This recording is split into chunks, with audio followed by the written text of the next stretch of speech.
If you've ever had a remarkable coach, mentor, or boss in your life, the kind of person who shows up with exactly the encouragement, perspective, and direction you needed, well, you know how powerful that can be. Unfortunately, not everyone has had access to leaders like that. And that's why I started this show. I'm your host, JB Bolton. I've seen firsthand what happens when great leadership comes alongside people who are trying to grow. This show is about being that kind of leader, the kind who coaches well, the kind who encourages deeply, the kind who helps others ultimately move forward. You're listening to Hey Coach. Hey, what's going on? Happy Friday, everybody. So glad for you to join us. Listen, if you are in a leadership position, I'm going to propose to you that you are already a coach. You may even use that language openly. If you're not thinking about it regularly, I'd encourage you to think about it regularly, because you have to be a good coach to be able to encourage, equip, and develop the kinds of teams, the kinds of high-performing teams we need around us to accomplish really amazing things together. And that's one of the reasons that I'm really looking forward to this conversation. Today, we get to sit down with my friend, Amos Arnold. So Amos is the founder of EKKCEL. He's a leadership and a business coach, and he spent really more than the last 20 years helping business owners and leaders grow without losing themselves in the process. He's the kind of man who understands what it looks like when success starts to create new kinds of problems and how to lead through that with clarity. So alongside his coaching work, he's also the president of Amos Gymnastics, where he's actively developing leaders and teams in real time. I have been on a phone conversation with Amos before when he's at meets and that sort of thing. What I appreciate about Amos is he doesn't just talk about leadership. He builds systems, he develops people, and he helps leaders actually move forward. I think you're going to get a lot out of how he sees coaching today. So without further ado, Amos, welcome to the show. Hey, JB. Thanks for that kind introduction. Yeah, it's good to have you, man. I'm excited about our chat. Okay. I kind of, I set it up a little bit already, some of the work that you're doing, but in your mind, in your world today, what's the most exciting work that you're up to these days? What's really kind of fueling you and is capturing your interest these days?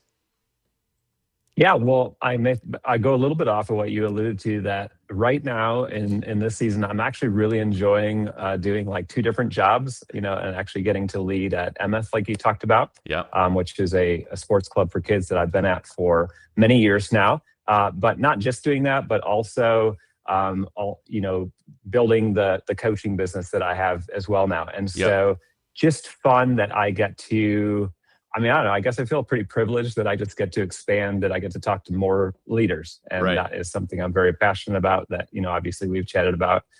So it's a lot of fun to be involved in a few other new businesses as well right now. Yeah. And just, working with leaders and the pressure that they have, but also those opportunities that they have to really make a big impact. Yeah. Yeah, it makes a lot of sense.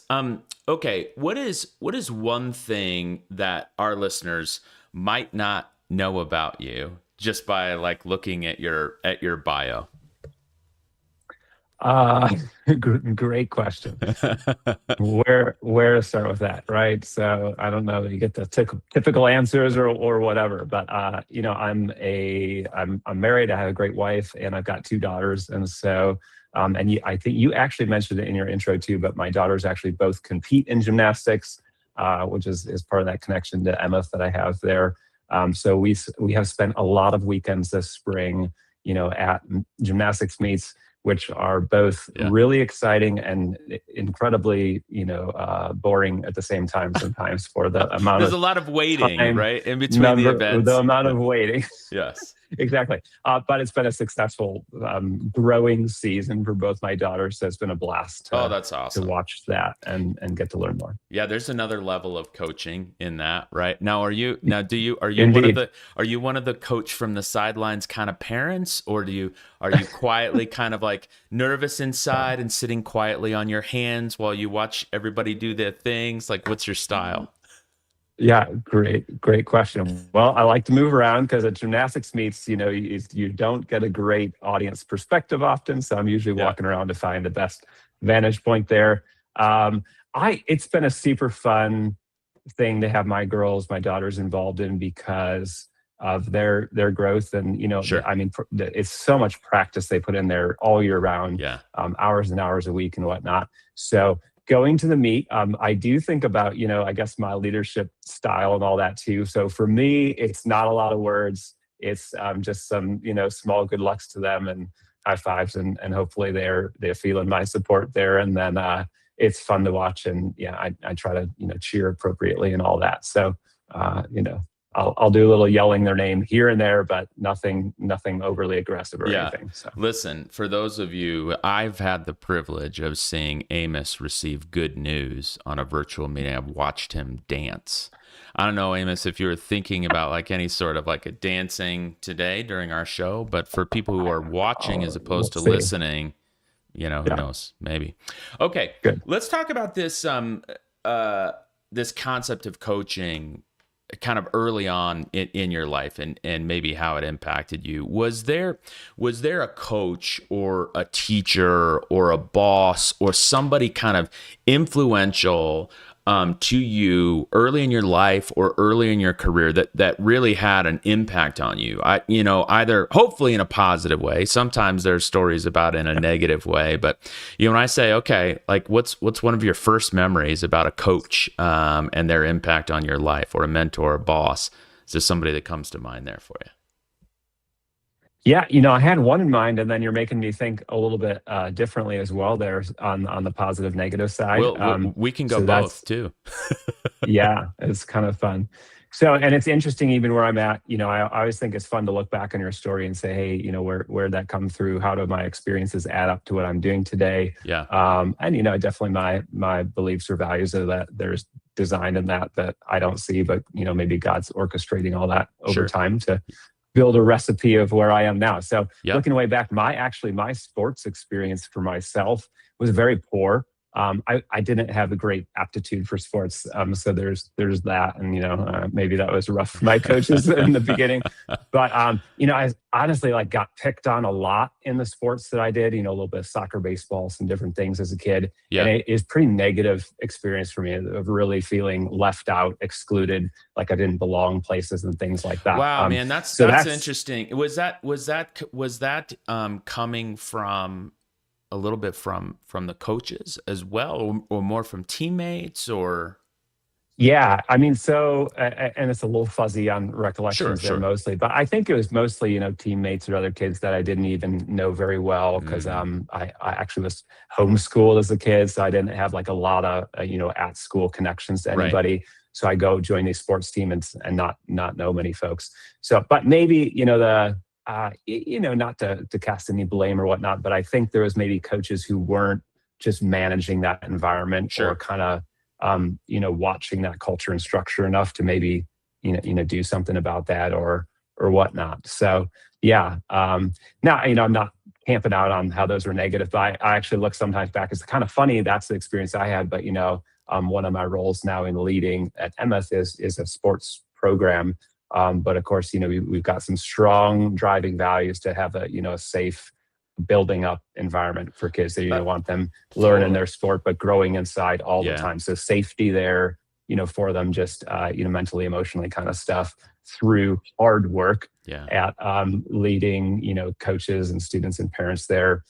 Big deal. It's a lot of work we have to pour into that, but then I think we get something great that now I can look and say, thank goodness, I'm glad that my daughters have a place where I really think it's making something great inside of them as they grow up there. And that's not something I had as a kid. Sports for Yeah. me was a negative experience. So that's all just one portion of the answer to your question. I have some great positives too. They just weren't in the sports arena. Yeah, I hear you. Thank you for sharing that, because I don't think it's an uncommon experience. I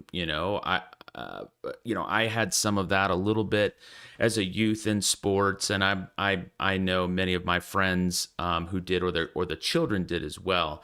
And you alluded to this a little bit. I am curious how. I mean, you talked at a high level how it's impacting your work today. Would you mind sharing, just like, are there two or three of those core values that you've kind of locked into place that help you prevent that kind of negative experience from happening? Like, I'm curious to know what they are, or like, are there rules, or like how do you make that? How Sure. are you actually tactically bringing that to life? Yeah, and just to be clear, you're saying like at MS at our MS Yeah. gymnastics, how are we guiding If that? you'd be Yeah. up to sharing that. Yeah, great question. So, y- y- I think it really starts just with a grounded value in that we really are going to prioritize building students inside, and that's really it's actually our stated mission that, hey, we want to develop students' character alongside their sport that they're Okay. doing there, and that the inside and outside are equally as important.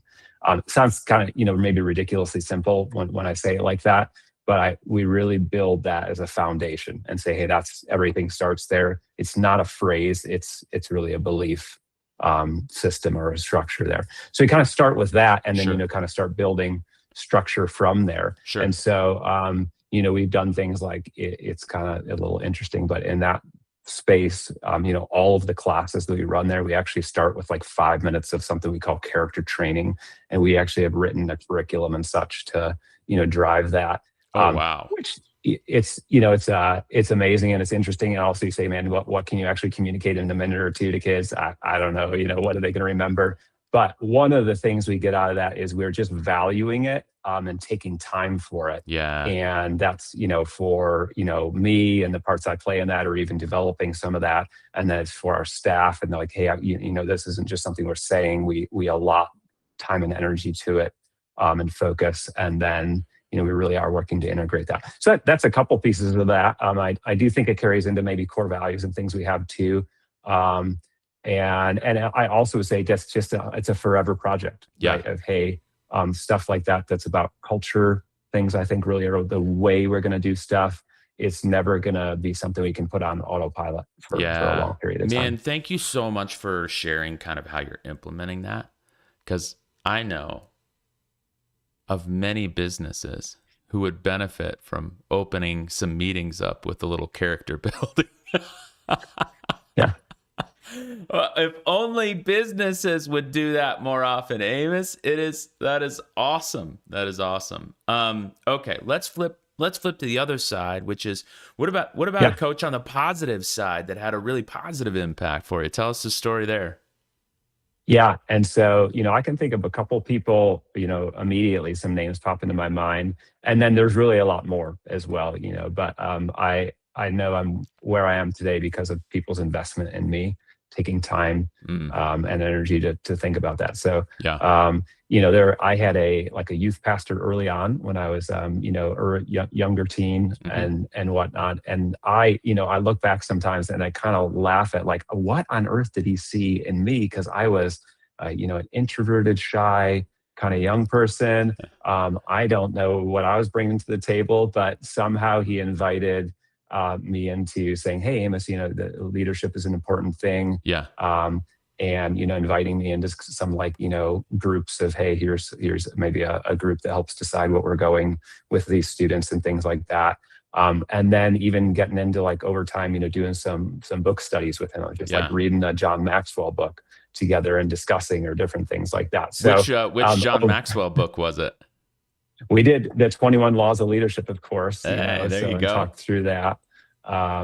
And a variety of things. And he gave me some opportunities and maybe just little tiny platforms, even in a small group setting of hey, here's a spot you can step into. So that was a really big influence.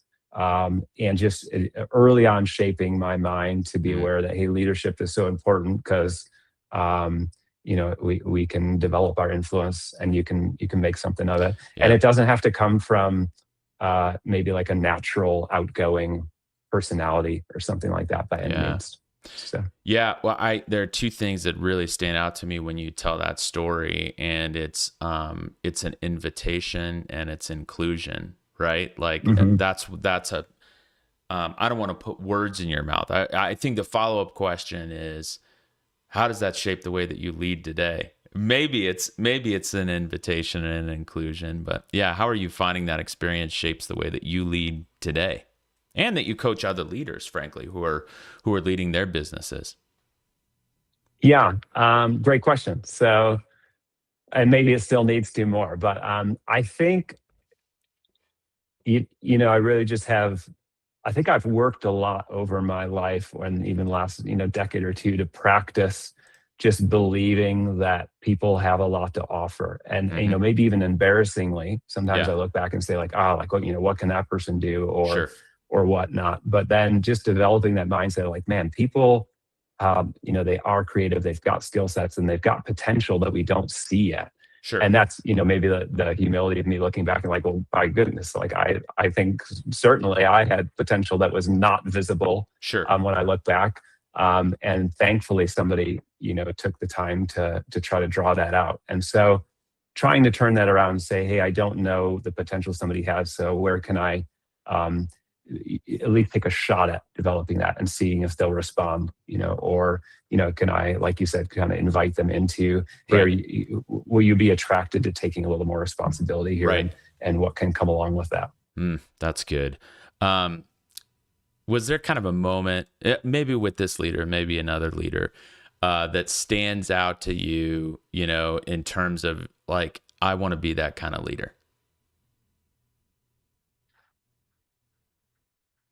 So again, I've probably had a variety of folks like that. I mean, I know I have, and some of them have been close up, actually are spending that one-on-one time with me. Sure. And then there's ones I followed from afar too. And, just been inspired by, what they do over time, even if I don't know them personally. Yeah. So I think that, that's certainly been a way that I've tried to design my leadership, I guess, in a sense of saying, hey, where's these handful of influences, and what can I take from that person here Yeah. about, what they believe, how they show up, how they treat people, Right. and what can I take from this person over here, and trying to pull that in, maybe back to even my grandpa, always used to tell the story, you're going to watch each person when you're with them and do it their way.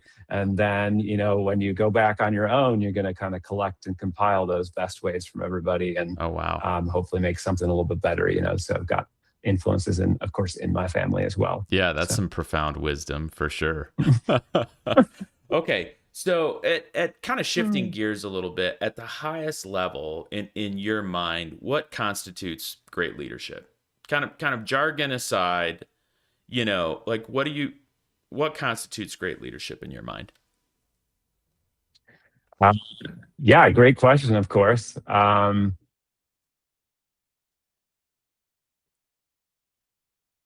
I think I go back to first, just really some of what I just said there about believing in people's potential, and being people first and developing folks. Um, and I think that's where it all starts for me. Just Yeah. I would ground back in those ideas from John Maxwell and others of like, hey, influence is what leadership is about, Mm. and everybody has some, probably more than they realize. And so just taking ownership of that and then developing it and growing it, Yeah. and believing that when we do that, just like the whole world can actually get better. And maybe that sounds Sure. cliche or something, Yeah. but actually say, man, like for all the problems I'm facing today, that, my head's going to be down, buried in a problem, feeling stuck about this or this and frustrated. And, Yeah. the things that we get nervous about looking, in my own home or down the street or my country or world right now. And just kind of grounding myself back and like, hey, people can solve those problems that we probably created too, if we can tap into the right potential of folks. And that sounds to me, it's almost like that's I don't know, some kind of line, but it's like if I live into that, it actually can become something that's real, and Mm. it just takes a lot of work too. Yeah, it does. So Go ahead. That, I mean, that's one part of it. I Yeah. start there, and then I kind of go into, also leadership it's certainly a lot of work, because you got to develop yourself. Because if you're going to put yourself in a place of influence, then there is the responsibility that, hey, your decisions do matter a lot. Your thoughts matter a lot, Yeah. because those are going to come out in how you show up to people and things like that. So, just take really seriously your own growth and Yeah. development, and some things like that too, and building skills. Also, hey, you got to get good at things, because I think I've learned over years too, like, just good intent actually is not enough on its own. Yeah. You got to back it up with learning the skills Yeah. to communicate well and effectively, not just wish people know what you mean, or whatnot, and other skills you got to have in the area that you're leading to. Yeah, So, that's good. I gotta ask you, dude. There's this hopefulness behind the way that you positioned living into your leadership. You made the comment like, "Hey, we can solve these problems. There are people who can solve these problems." Like that hopefulness is that's a pretty unique message right now. I think there's just a lot of, especially on, from a media standpoint, there's not that hopefulness. How do yeah. you, how would you encourage our listeners to live into that hopefulness? Like, how do you do that, man? I want more of that. I want some more Yeah. Amos hopefulness in my life. Yeah, great question. And so, one, I would just say, hey, I don't naturally start there all the time. So, I mean, just That like is anyone good, else, dude. I wake Yes. up and I'm discouraged various days. And then sometimes I feel, a little goofy, or even ridiculous about myself. I'm discouraged about like this tiny little problem. And then if I do listen to the news or something, I imagine, gosh, how on earth are there people dealing Sure. with, huge problems for a country or the world? Yep. Or even in the middle level somewhere, when I get stressed out or anxious about some little thing for me, my family, or Yeah. my small business. Yep. So, I certainly understand that, there. But how do I stay hopeful? I believe the question was. So, I'm pretty careful with my inputs, and so even you talk about media or news or things. I obviously want to figure out what our responsible level is of being aware of what's happening around us, Sure. and Sure. that's probably different person to person. Yep. Um, but I'm going to be really careful with how much I let in, of negativity, and just realizing that I I mean, I don't want to talk about the news, but realizing there's a way things are presented for a purpose, or whatever the business model Sure. is behind some of the communication Sure. Sure. sometimes. Um, so I want to get my facts, but be kind of vetting them as I go, and say, hey, what's the attitude, or the mindset, or the things below that, and does that match into how I view the world, Yeah. or whatnot? So that's one part, because I'll often say, hey, I want to listen to a lot more, or take in a lot more of, great books, or Yep. careful, thoughtful things Yep. from leaders that I know that they are developing that mindset in me, and a Mm. belief in positive things, instead of maybe looking at the things that are going wrong. Um, so yeah, that would be one part. Certainly, my faith guides, also my positive overall mindset. That, Yeah. again, I don't start there always, but I say, hey, I can believe and trust that I do believe there's a God up there, designing how things go over the long haul. It doesn't mean things are great, day to day, or there's obviously terrible things that happen around us in the world, Yeah. and I don't understand that.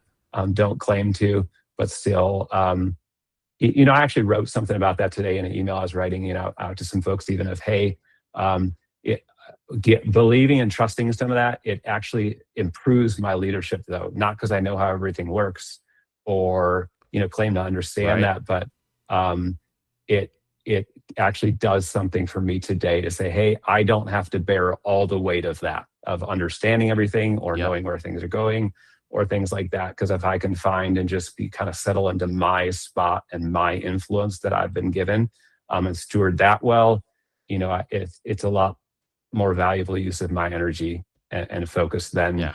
trying to overly focus on things I don't have any control over. Yeah, man, I there's so many great themes of intentionality and agency in your response there that I think are really powerful. Like choosing thoughtfully what your inputs are going to be, intentionality with how you decide to set up your frame of mind.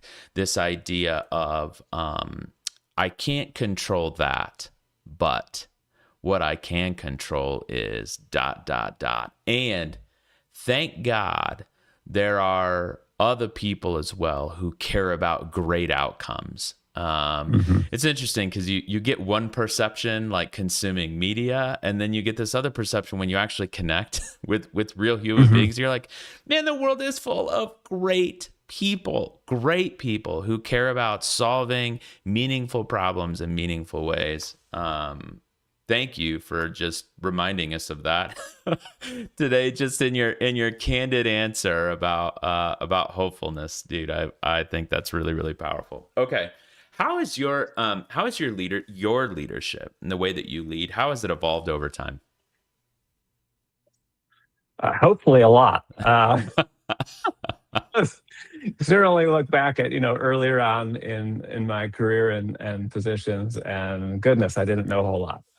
So hopefully I had the You desire to and me grow back both, there. buddy. You and me Uh, both. yeah, and that was good. And we can't start knowing things. Obviously, you have to start where you are, and so I think there's patience and grace for that in ourselves and others is Right. really the best way to approach it. Yep. But um, I guess like I do think back. I mean, think like early on in some positions of leadership I had where I didn't even take time for some of the maybe managers or folks I had, even though, I had some expectations of them, whether they were communicated clearly or not. Sure. And not, I remember like seasons of like not even having any one-on-one meetings with leaders. And Yeah. then looking back, some years later and going, gosh, how did I expect them to, create these results or grow and do this and this when what was I giving them as far as time Yeah. or clarity and communication and things like that. Sure. So a huge change that, that's been a while, many years ago at this point, but hey, my key leaders are getting my time. Right. Like they're going to get my time and focus because I'm going to be, my job's to, get them what they need, give them resources, and to, coach them through the challenges that they're going to have. Right. Because I guess I believe, which may be leading towards, further in your conversation here, but, everybody really does need coached and developed. And that's not like a skill level thing. It's Right. not like, oh, when you get to level 5, you don't need a coach anymore, or level 10, you don't need a coach anymore. It's the obvious example of like, elite performers in our world always have coaches. Like, Right. I don't think there are any that don't have coaches. And so we all need coached. It's just a matter of if we make the time for it, or hopefully have folks that can come alongside us. So my coaching of my leaders or the people that are working for me has developed a whole lot over the years, just by seeing that that's needed, and it gets results, Yeah. and it's a way for me to take care of people and really invest in them, just even as people and caring about folks, but also getting results for the organization too. Right. Yeah, that makes a ton of sense. By the way, listeners, we are live in case you can't tell by our quirky production quality. I keep like flashing the screen on Amos while I'm pulling up other windows. But we are actually live. And so if you find yourself on the live stream on either YouTube or LinkedIn, depending on where you're watching, and you've got a particular question that maybe you would like Amos's perspective on, or my perspective on, our perspective on, feel free to type it in there. And if we have some time in our conversation today, we'd love to address it on your behalf. You see me looking around at these screens here. I'm keeping an eye on these chat windows and, data. They've got so much data when you live stream now.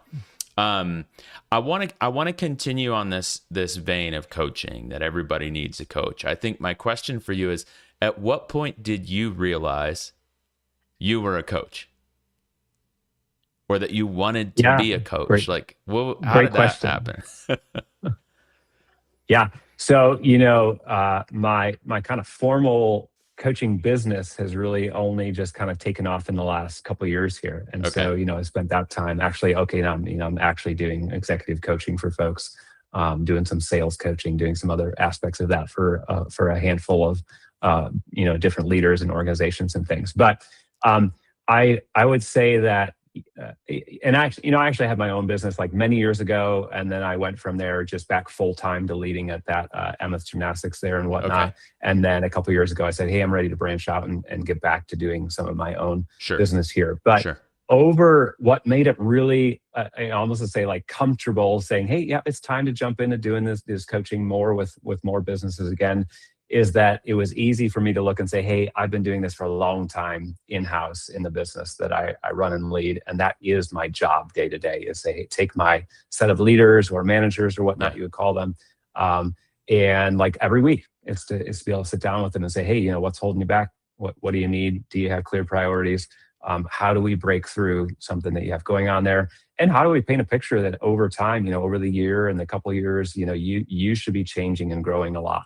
And so we can look back and say, yeah, you're a different kind of leader now, Yeah. and things there. So it's definitely been, quite a number of years that was developing in just what I was doing, in my full-time work and things like that.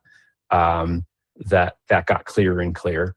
That's That was interesting. something. When did you first call yourself a coach? That's a great question. And maybe the funny answer in there is that, again, working in a sports club, so I hire lots of coaches to actually Right. coach the sports, Right. right? And of course we mean that in a little different way. And I'm not one of those, because I cannot coach a sport. I do not know anything about that. So I didn't use that title. I don't really use it there in that job still because of that. Right. Or not positionally anyways. But maybe it has only been a couple of years where I've kind of leaned into that more in a formal way. Yeah. Leader has been a lot more kind of the long-term language that I've thought about. Yeah. Just leading and leadership development.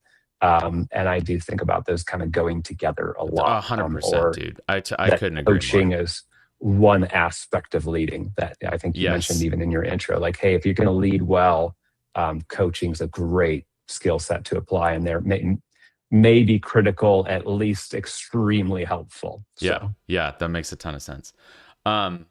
Is there a difference between coaching and consulting in your mind? Or is it like the same thing, and it's just like coach is like the word everybody likes to use right now, or maybe they don't like to use it? I don't know. Yeah, and we've maybe even chatted about that prior, but I think it just depends on who you're asking. As a leader, I think about my words quite a bit, just in communicating to folks, and that, hey, you Smart. got to define what you mean if you're going to communicate clearly with people. Right. I don't tend to be a person that's going to argue like, hey, this is the only meaning for a word. It just doesn't, it's not very productive for me. So I just say, hey, you got to communicate and say, what does that mean to you in our relationship or our contract or whatnot? With that in mind, I have experienced some really great coaching in my life, even in the last decade here, that, was, huge, really life-changing for me in a lot of ways. And that was somebody that I think was more purely coaching, meaning that she didn't give me any answers almost ever. And so I do believe kind of, go back to maybe what the basic understanding of coaching versus consulting is. Coaching is about drawing something out of somebody, and I'm not going to tell them what to do. Versus, consulting seems to be where I'm going to provide answers, or, a lot more into clear framework. Do this next. This is my advice. Yeah. Some people I think would argue or kind of proclaim those are completely separate things and you shouldn't mix them. I don't necessarily agree with that. I would say, hey, I think putting those together can go very well if you're clear on what you're doing, and, kind of attentive to doing that well, and just staying clear with whoever you're working with on it. Yeah, I totally agree. I think a lot about it in the context of situational leadership theory. There are some scenarios where, you need to be highly supportive and highly directive, right? You see on the sidelines of high performing teams, those coaches can be highly supportive and highly directive, right? And then there is kind of a humanistic, ICF certified coach, framework. It is, based on the psychology of, hey, the answer lives within you and is there waiting to be drawn out. And there are cases where that's true as well. I think the right tool for the right job and the ability to adapt from a leadership standpoint and know what kind of situation you're dealing with.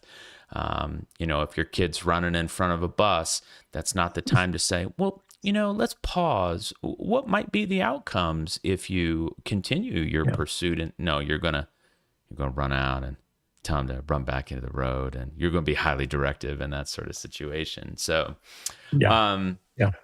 I have found, from that experience, I was actually in a specific program. I joined the Townsend Leadership Program for 5 years, actually. So it's pretty intensive, long-term thing.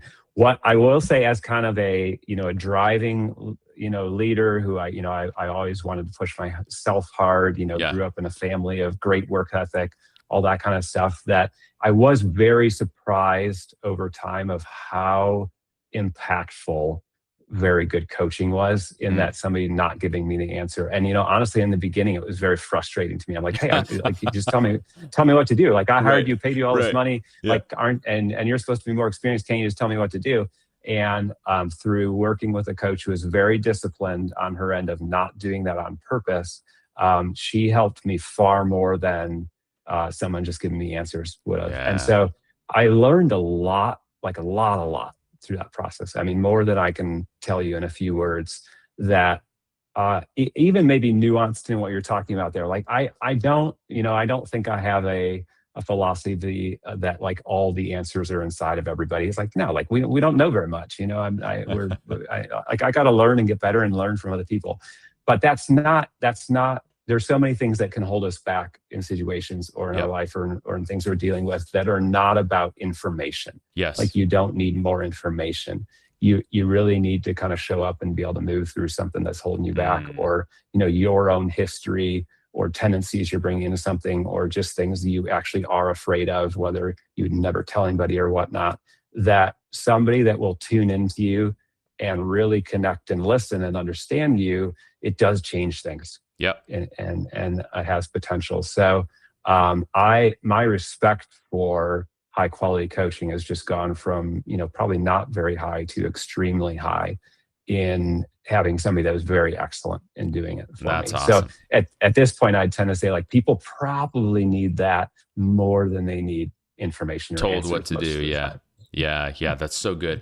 I think the other thing when we're leading teams of people, anytime you're dealing with change management, at scale or in your business or in your company, we need buy-in, and we need buy-in from our second level leaders and our VPs and our directors and our managers. And one of the best ways to gain buy-in is to help them come to conclusions about, outcomes and courses of action. It takes some time and some space to do that, but it also takes time to issue a directive that nobody believes in and then wrestle with it for the next year and a half and find that you never get it through the wickets. And so there is a craft, I think, in our leadership about, hey, what is the right approach to use in this situation to draw that outcome? And I love your story about just the power of being able to come to some interesting conclusions through thoughtful coaching that way. That's really cool. Okay. Yeah. I have a question for you, because you brought this up multiple times on developing people, what a key component that is for leadership. And it's one of the reasons, it is kind of like the backbone of coaching. You want to see some sort of transformation or some sort of growth. Like, we're not coaching just to see the same results, over and over again. So tell me, like, how you think about developing people that you lead. Is there like a practice that's really helped you do that well? Yeah, well, your questions are very open-ended, right? So that's great. So the thing that comes to mind for me next in that, maybe alongside of some of the stuff we've talked about already, is that I really do believe in having frameworks that are very grounded and principle driven. And for me, I think that's different for different folks, but for me, that's not usually me making them up either. It's saying, hey, I've taken the time to read and follow other people that have gotten results over a long period of time, that Yeah. have a great track record for, maybe 20, 30, 40, 50 years sometimes even, and saying, hey, those people have developed some frameworks and I'm going to use them. And I'm Yeah. going to use those and teach them to people because I've just got high confidence that they're going to pay off, instead of something I made up, last night or last year or something like that. So I certainly believe in that, and having, at my disposal as I would work with people, hey, I've done my work to study so that I can give you tools that are going to work. And that's a part of developing folks, is just equipping them, right? With they got to know stuff, right? They got to know things for their situations. And a lot of times I'm gonna be thinking about, your work with people or how you manage yourself and your energy, or different aspects of your maybe high level organization, all those kind of things. Like, those are tools to develop. Yeah, that makes sense. Amos, play this out for us a little bit. Framework can be a little bit buzzwordy. Good point. What are you actually talking about when you say framework? Do you even, maybe there's even one or two examples that you're like, hey, this one I really like. It's really helped me with developing people. Or is it more, is it more like you assessing a need and then finding a framework that helps that person address that need? Or like, I don't know, flesh this out for me a little bit. Yeah. And thanks for asking for that.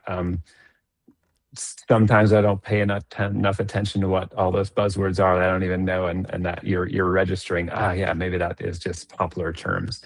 So for me, like, I guess I go back to like, and this isn't for everybody, but what works for me is like, hey, I try to read a lot of books every year so that I've taken in ideas and kind of already thought through them some, done some application in my own life. And then, when I sit down with somebody and a problem comes up, I can go, oh, hey, I've read something about that. Yeah. That it did align enough with what I understand. It fits into the other things I know. Or maybe I've actually done a lot of work in applying that already. And so now I'm going to say, hey, here's one idea for you that I have tested some and seen results from. And again, I'm going back to people in the first place that, it's folks I trust from, authors that I follow, things like that in the first place. So for me, it's that I'm always collecting those so that I'm going to have tools kind of behind me I can pull off the shelf, say, hey, this is one idea that's, I believe can get you some results.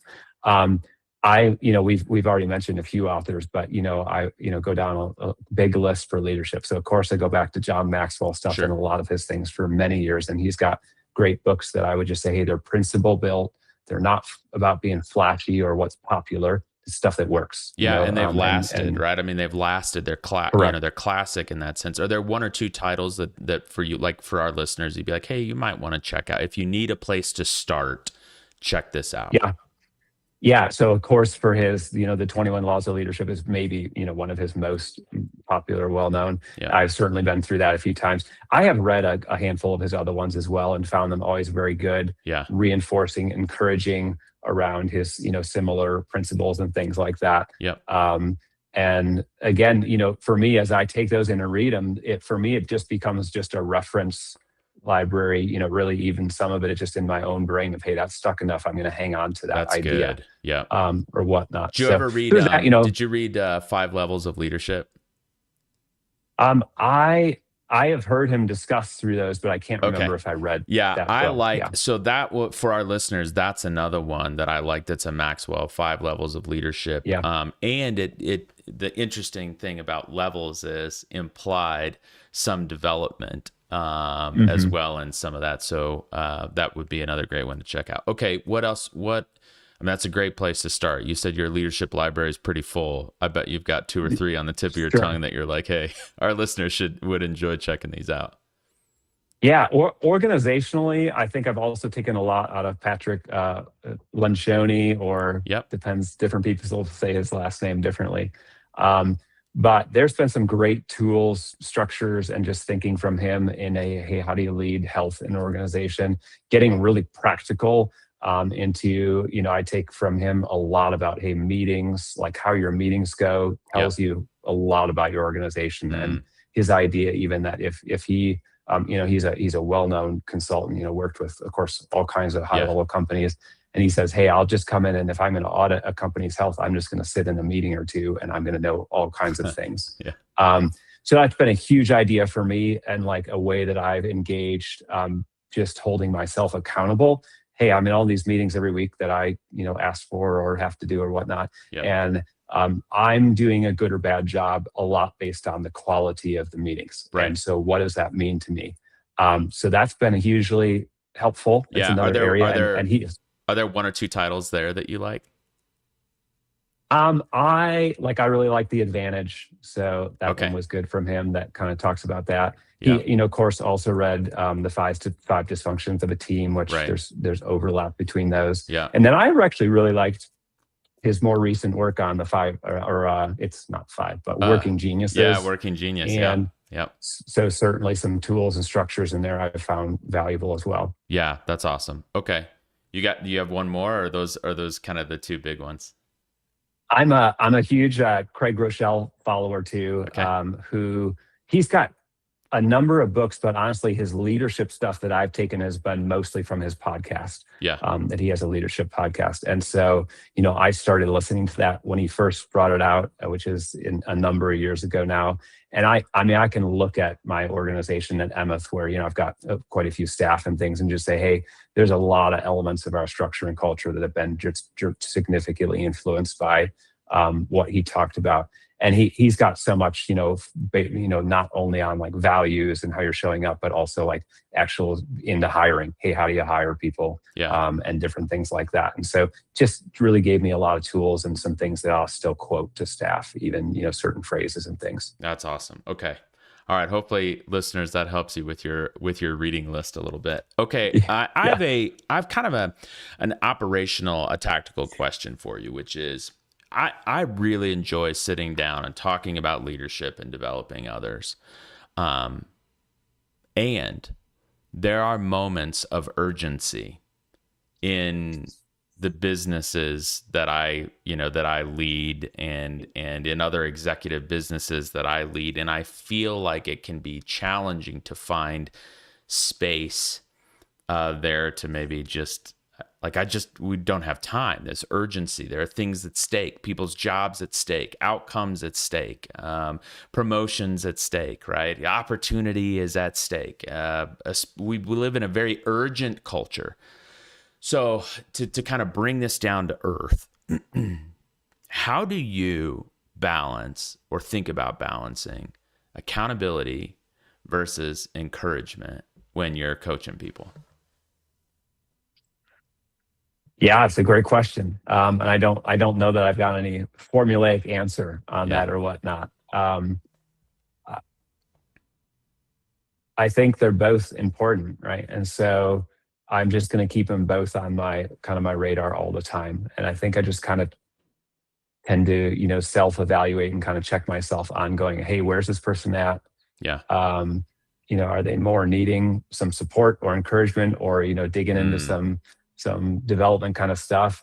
Or, am I pushing more the other direction? Hey, I want to see some execution here, right. Or accountability. And again, maybe part of how I would answer that is going back and saying, I think I really, for myself, have decided, hey, top priority is about developing people. Right. And that doesn't mean, they don't have business goals, or of course, there's accountability just to realities there, right. of making enough money and being sustainable and all those things there. But just believing that those are outcomes, and the inputs are people and what they're bringing to the table. So I'm going to say top priority is about developing folks. And then I would say inside of that, hey, developing folks, of course, includes a lot of accountability, right? Yeah. But it includes both that accountability and encouragement. So I'm going to kind of find, what does this person need more of right now? What is more holding them back? Is it, hey, you got to be on time more regularly? That's holding you back. So I'm going to, bug you, I'll borderline harass you about that, nicely, because that's got to change.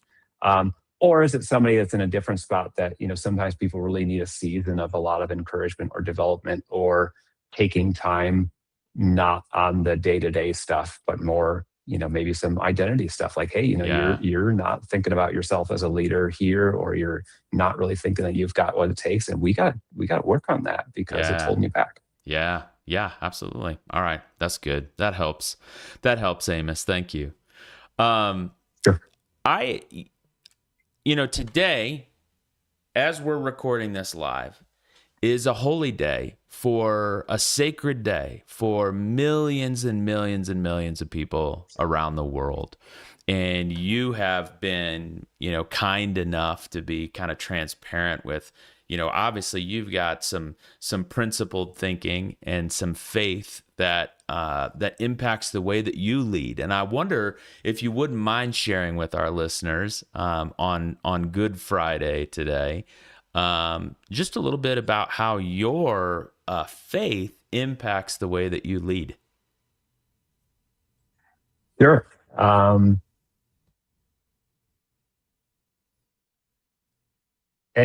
there's a lot of ways I guess I could answer that, right? So Yeah. for me, I think that a lot of my pursuit in life, being grounded in my faith, is just living a really integrated life where, or kind of like the integrity aspect of showing up the same in all the different arenas I am, Mm, or maybe not, of course, not the exact same, but saying, hey, I'm not trying to project something different here yeah. than here, or things like that. And so, just saying, hey, I want my life to be whole, and so I want, the way I work to make me better at home, and the way I'm at home to make me better at work. Mm, And, to be able to have peace between the values of how I'm giving my time and energy to things. So there's kind of that integration there for me that I'm kind of always after pursuing, um, driving towards that kind of aspect of peace, that, hey, I'm doing what I think God created me for. mm, And I want him to be honored by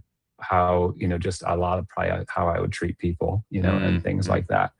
And what we were talking about too, just about that belief that people can bring good to the world and the potential they have. I mm. mean, for me, that is grounded in like, hey, God made people, like, and and I believe he's good. Even sometimes it's hard to, see that or trust that in Sure, the world, sure. but overall, God designed people with purpose and intent, and so there's something great to pull out of there, because I Mm, don't think people are by chance or random. And so that kind of foundationally, I think, just takes me through a lot of stuff of, that's what I'm looking to develop, and do some good to the world by looking for what God's design is in that, or whatnot. yeah. Wow. That's powerful. I think what also resonates for me in your answer is the importance of an integrated life. And I think when we are integrating, becoming more completely ourselves, more truly and authentically ourselves, we are able to integrate between relationship and family and work. There are governing principles. There's hope that fits in all of these spaces, rather than having to wear multiple different hats in different spaces. And there's just a lot of momentum, I think, when we're able to integrate those things in Mhm. healthy ways. How would you respond to that? Yeah, I think you're maybe capturing some of what I was thinking as well there. Yeah. Um, that I love the word momentum that you said with that, of coming out of that, because it's not as much as, of course, I've got different objectives and goals at work and home and things like that. There's also a lot of overlap in them. Yeah. And so that does, I think it gives me a lot of peace and confidence, and I'm just excitement and fun, Sure. looking at different parts of my life, knowing, hey, number one, I'm trying to just go back and become who I'm made to be, Yeah. and trusting, like, hey, that there's purpose and design for what I Sure. have to do here on earth, and it's fun. Yeah, Yeah. it makes it fun. That's awesome. All right. What's one thing that you're working on actively as a leader right now? Like that you're trying to like grow or develop, like personally for yourself, like personally trying to grow as a leader right now. Yeah, great question. Uh, so maybe I'll start off with a easier answer in one sense. Just organizing myself is like always a challenge. And the whole What? time and What? energy Seasoned management. leaders still struggle with Yeah. this? Oh my. So, and that, I think for me, maybe even in that, it's like finding where to be at peace with how the pendulum swings for me of, sometimes being very detailed in my structure of how I, write my priority list and to-do list and calendar my week and all that Yeah. kind of stuff. And then I'll do that for a certain amount and then it'll drive me crazy and I'll throw it out the window almost and say, I'm just doing whatever, shows up today. Cause actually that was the thing that was important was, Yeah. the back of my mind stuff that I'm like, I got to get time to just think about this. Right. So that's a forever struggle for me. That it improves as I get to know more and more. Hey, what's my unique contribution? Mm. And what do I need to delegate here because I'm actually not as great at that. And thank goodness that my so and so person is just much better at that, Yep. and they like doing it. Yep. Yep. And so that's an ongoing thing. But for me, it's about kind of maybe balancing learning what's not the best part I can bring, but also being disciplined and say, hey, I need help. I need help to stuff just like anybody else. I need to follow through on details that I don't enjoy or Sure. find frustrating sometimes. So that's definitely a current project I'm working on now too as well. Yeah. Good. Hey, it helps to know that we're all human out there. I'm glad I'm not the only one that wrestles through some of that stuff. Okay. As we near the end of our time together today, and by the way, thank you for the candid conversation. I think I know that it encourages our listeners because it's encouraging to me, and I have a lot of respect for the way that you think about things and the way that you lead and the kinds of problems you care about solving. And so I've enjoyed the conversation so far. But as and hopefully you have too, Amos, and it hasn't been too terrible. As we wrap up our time, years from now, when the people that you're leading or coaching today look back, what is it that they hope that you hope they say about you and about your leadership? Yeah, well, thanks for asking because just appreciate your paying attention and listen to me, even in asking a question like that. I mean, I definitely want people to look back and say, hey, I'm different because I've developed because it's some time that I maybe spent with Amos, or if we had some coaching experience there, that they're going to say, gosh, I went from one spot to another level, and that they notice the change there. And I certainly, I really want them to be able to say that both about, relationships and results, like Dr. Henry Cloud would say, that we want to leave a good wake behind us of kind of like behind a boat of those two things, like results on one side and relationships on the other side, that both of those would be positive and growing. Or maybe another way of thinking about it is I'd like people to be able to look back and say, hey, gosh, I didn't really realize I had that much influence. And then, we worked on that and I tried some things and my confidence grew. And I'm more of a leader than I thought I was. Yeah. Oh, that's good. I love it. Thanks again for being with us. If people want to get a hold of you or connect with you, what would be the best way to do that? Yeah. So I don't even have a live website right now. So that's a whole nother story we could talk about. That Amos is so famous. He